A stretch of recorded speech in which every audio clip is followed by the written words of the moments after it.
Hope this is the right place.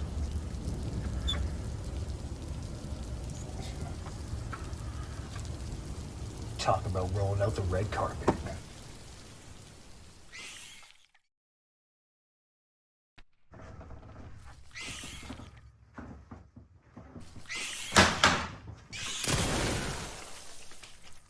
Clean up on aisle 3.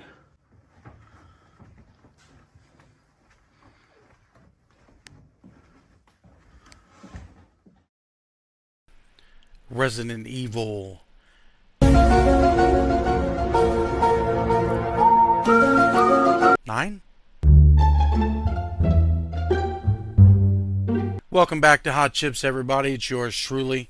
So, here we are yet again with another Resident Evil title, Resident Evil 9, aka Resident Evil Requiem. Now, I myself, I wouldn't quite say I'm the biggest Resident Evil guy. I do love the franchise. I have played my fair share of them, and I've beaten a couple of them. Resident Evil 4 mainly, several times, including the remake. Where's everyone going? Bingo? I played quite a bit of 7 and got almost to the end of Village. That's another one of my personal favorites. So, I dove into Resident Evil Requiem expecting big things, and they delivered. I would put this experience only second to Resident Evil 4. And that's my personal opinion. Some people put it right over Resident Evil 4. Some people say they're a deadlocked match. I know that, I believe now I heard today that the Metacritic score is like the highest in gaming history or something on OpenCritic or Metacritic or one of those two. And the game deserves it. It deserves all the praise it gets, all the scores it's receiving. The game was amazing. All right, I played through it. I beat it in right over 11 hours. It's weird because my PlayStation says 12 hours, but the save file on the game itself said it was at like 10 and a half hours. Felt more like 15 to me, if I'm being honest. But I did complete the game, and I wanted to give it the Hot Chips Hot Take review. So at the end, I will be delivering my 1 to 10 score rating on the game. Before we get there, I'm going to take a few minutes with you guys and just express some of my feelings and touch on some of the main points from the game and what made it what it was. So the first thing we're going to talk on, graphics. Holy shit. When I played Resident Evil Village, the graphics were fucking incredible. Now, I have a really good PC. I also have a PS5 Pro on a very nice OLED TV, and I'm blown away by how good Resident Evil Village looked on the PlayStation and the OLED. But Requiem looks even better, if that's somehow even possible. I don't know how Capcom managed to do it, but they pulled it off. This might be one of the best looking games I've ever laid eyes on. And that's saying a lot, because there are some lookers out here. And the game just, it looked great. It ran great. I played it on the PS5 Pro instead of the PC. It maintained a pretty hard-locked 60 FPS, 4K resolution with ray tracing on, thanks to the Pro. And I was blown away. The graphics, there were so many subtle details. It's like they paid attention to everything you could possibly imagine. And the game just looked incredible, from the world itself, or the zones, or the areas, should I say, to the character models were fucking phenomenal. I mean, I could sit here and talk about how good the graphics are on this game all day long. Granted, I did play it on a better setup than most probably have, but I think you could put this thing on a tube TV from 1994, and it's still going to be one of the best looking games you've ever laid eyes on. So the graphics, that's like 10 out of 10. Like, unbelievable. If we were just rating the game on graphics alone, this game would be a 10 out of 10. Hands down, one of Capcom's, if not Capcom's, best looking game to date. Gameplay, it's kind of come to what you'd expect from the latest Resident Evil titles. They did do both first person and third person here, even though if you wanted to, you could control which played what, and you could play all first person or all third person. I played it the way the game was intended to be played, so my time with Grace was spent in first person mode, my time with Leon was spent in third person mode. And I think the game did itself a huge favor by giving you both aspects of vision to play through instead of having it just all be one or all be the other. Resident Evil 7 and Village were all first person. And then I believe there was an update to Village where if you purchased it, it's like DLC, then you could play the game in third person. I never did that, but I do believe that exists. And I also believe the DLC with Rose, his daughter, was also third person. I'm not entirely sure. I never made it around to playing the DLC for Village. But I'm a huge fan of the Resident Evil 4 over-the-shoulder third-person view as well. But I do also enjoy the first-person view where it, lends itself and serves itself well. So I thought it was great. It's really cool that they give you the choice to do one or the other. But, it just... The gameplay it's just Resident Evil, right? Same stuff. There's several set piece locations, if you will. You're just running around looking for stuff to open other doors. You get the key card. Now you can get access to the level 2 security, and you go through those doors, and then you find the little, key mask. You got to go stick in the door. We're getting 3 more to open it to finally get out of the house or the hospital or wherever you're in. Same save stuff, typewriter, storage box next to the typewriter. I will say the inventory management is a bit tight in this one, or at least early on as Grace. You never really have that problem with Leon because his inventory is like 10 times the size of Grace's for whatever the reason. But early on, it's a bit of a struggle. You're scrounging for resources as you play through with Grace. There was a lot more like hypertension focus playing early on with Grace. I would say the game doesn't really pick up with her until you've made it out of the first main location. Once you get out of there, and this video is going to be spoiler free, by the way, once you get out of there, things do pick up a little bit for Grace. I felt like you're not having as hard of a time as you are when you start out, and I do feel like that was intended, obviously, by the developers. So yeah, gameplay, typical standard Resident Evil, guys, but you do get first-person survival, scrounging for resources early on, and then you do get the awesome kick-ass action with Leon Kennedy, third person, which that starts right away. It's not built into, like, he's the shit from Jump Street. So the story was cool. I don't really feel like they did a whole lot with it. It was kind of just like, here's your protagonist, here's your antagonist, and that's it. I mean, the little bit of a story that is there does unfold in a way I guess you would come to be familiar with in a Resident Evil title. I do feel like there could have been a little more of it, maybe a few more cutscenes, maybe a little more camera time, for the bad guys, that, basically really for everyone. I mean, I think Grace and Leon both got plenty of face time, but I just felt like the antagonist characters in the game could have had a little more. I think that if they would have allowed us to spend a little more time with especially the main one, Victor, I think that there, could have been a bit more character building there, and maybe you would have cared a bit more about what was going on. So I do think that it was a bit of a missed opportunity there. I mean, Lord knows the game's short enough already, so it's not like they had to cut shit to save time. And I did like the antagonist in this game. I thought Victor was an awesome villain. I mean, he was, something new, something fresh, and I was a little bummed out that they didn't give him a little more camera time. Moving on, world building or whatever, it's a Resident Evil game, right? You've got like 5 major zones in the game, and you just do a bunch of fucking running around collecting shit until you kill the big bad guy running around haunting you or whatever, and then you just move on to the next segment. Not really much to talk about here, guys. It is what it is. Beautifully rendered world. The hospital that you start out in was really nice. I won't spoil what's underneath the hospital for you. That zone was very short-lived, but it was very, very awesome. I mean, fucking awesome. The water treatment facility was very cool. And then we all know what we go back to towards the end of the game. For the nostalgia guys out here, you get Leon, you're going back to Raccoon City.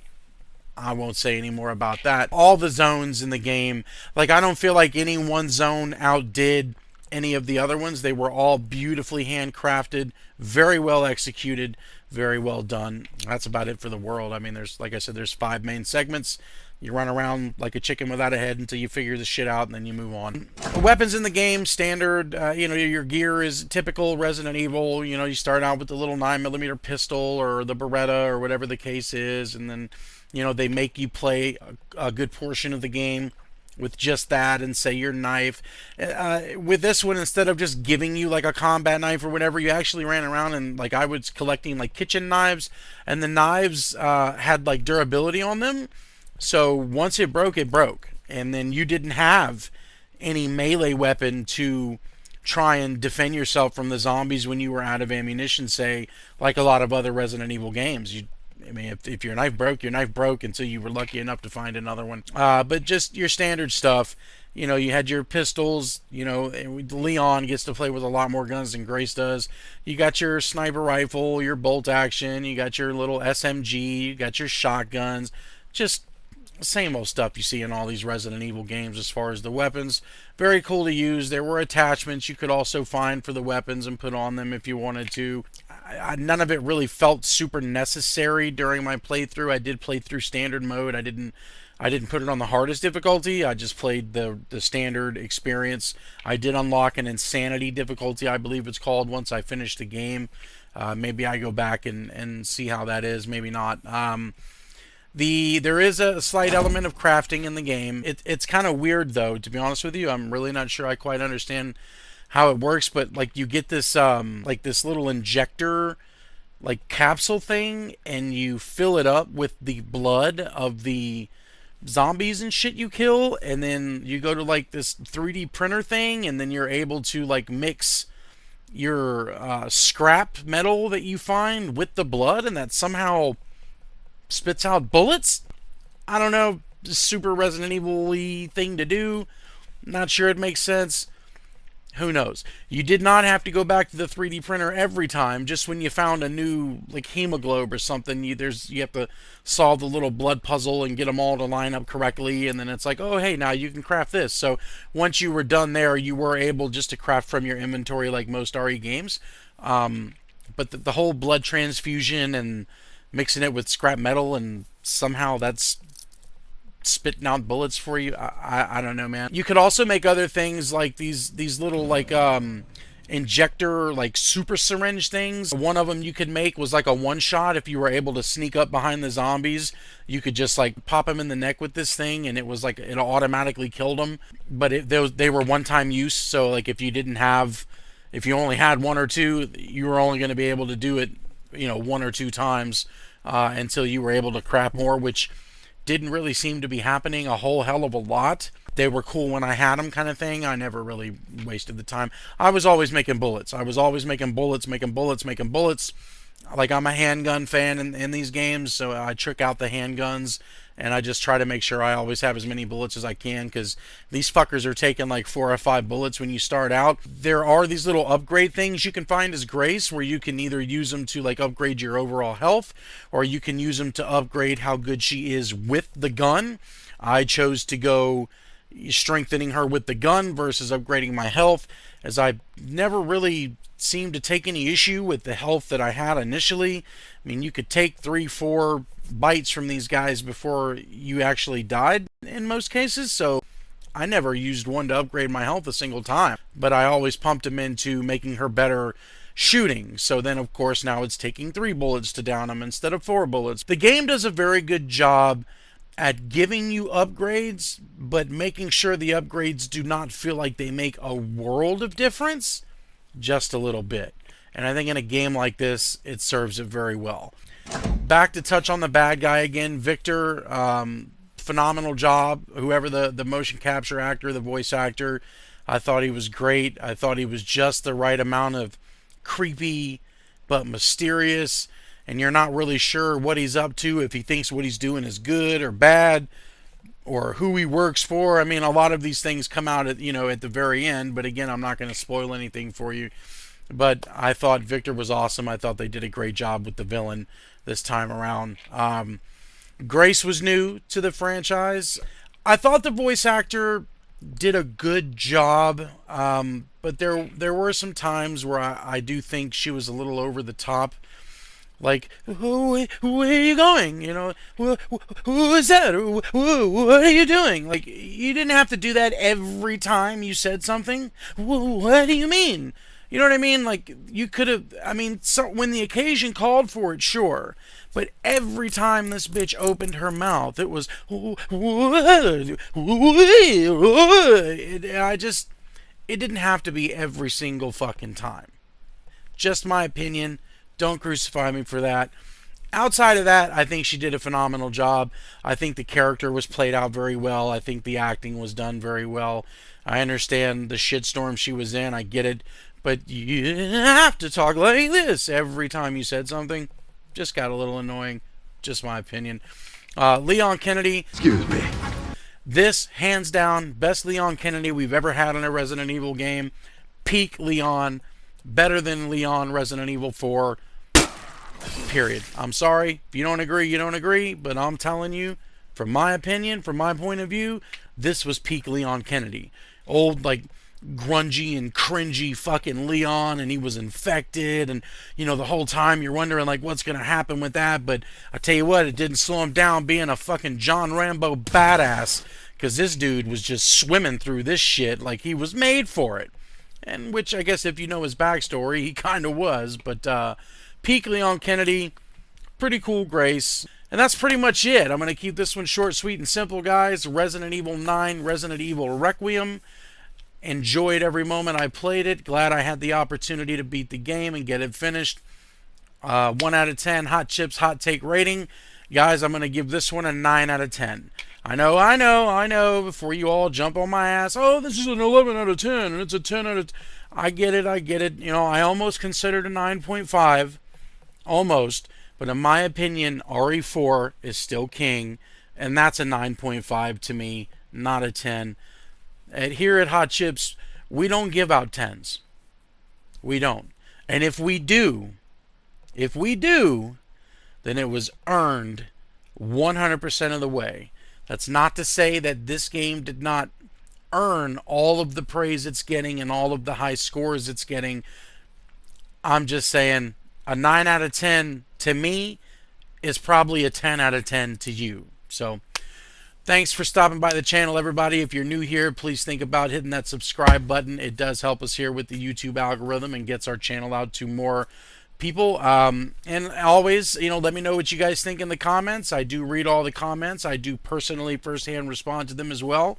And hit that notification bell if they've given me one, so you will get notified when we update new content here, as we do plan on doing more content here in the future.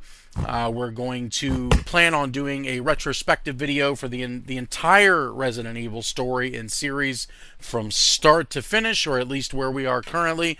So that will be coming in the near future, as far as some other surprise stuff that I'm not going to talk about here today. But thanks again for stopping by. Thanks for watching the video. As always, take care of yourselves, take care of each other, and peace and love be with you. All right. Oh, man, I'm glad that video's done. What the hell? Whoa. What the fuck?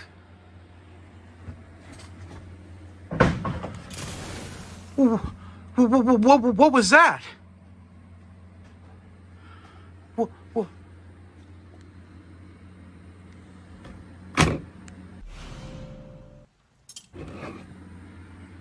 Need to find out what's going on around here.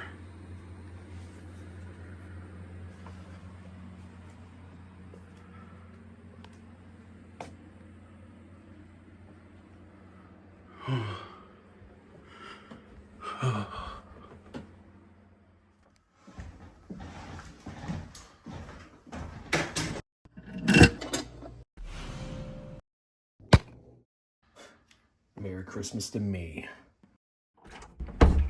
Connor? Rob? What the fuck are you doing here? Just making myself at home. Watch out, bro. I got him.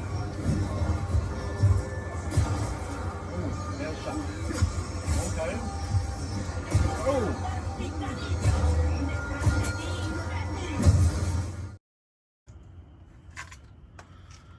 Time to. Let's go fuck.